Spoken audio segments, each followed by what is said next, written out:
it's GT240, Yep. Rich Taylor GT240, custom fan cowl, Scootopia big bore exhaust, 34mm Del Auto.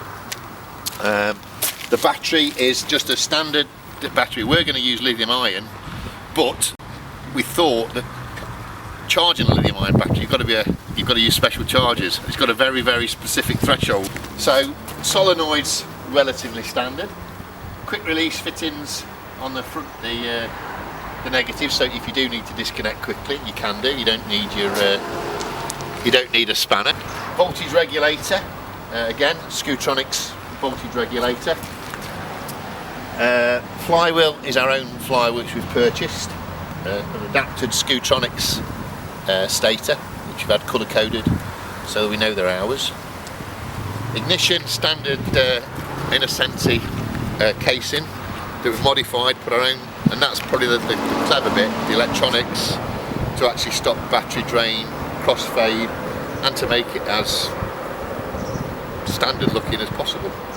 As I say, the only way you can really tell that we've done anything is the lower pitch that we've had to fabricate onto the fan cowl. That's really the only thing that you can see.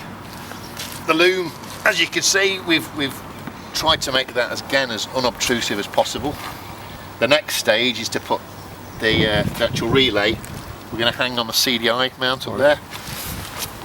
But these are things that are evolving as the product evolves. Custom seat, again, made by Troy up in sunny Preston. Just got to get the Supertune logo. Been waiting for that one, so that'll be embroidered on there. The Supertune Master S flag. SIP rims, Continental Conti Twist tyres, because I still think they're the best tyres that we've had. And shock absorbers. We've used Targa line shock absorbers, front and rear. Tried to cover them up so they're not quite as showy as normal. And the rear Targa line we've colour coded to the body as our ex bass player from the Wasted, who's doing an absolutely brilliant job. DC horn and front brake circuit we've put in there as well. I know it's not much, but again, just to do it,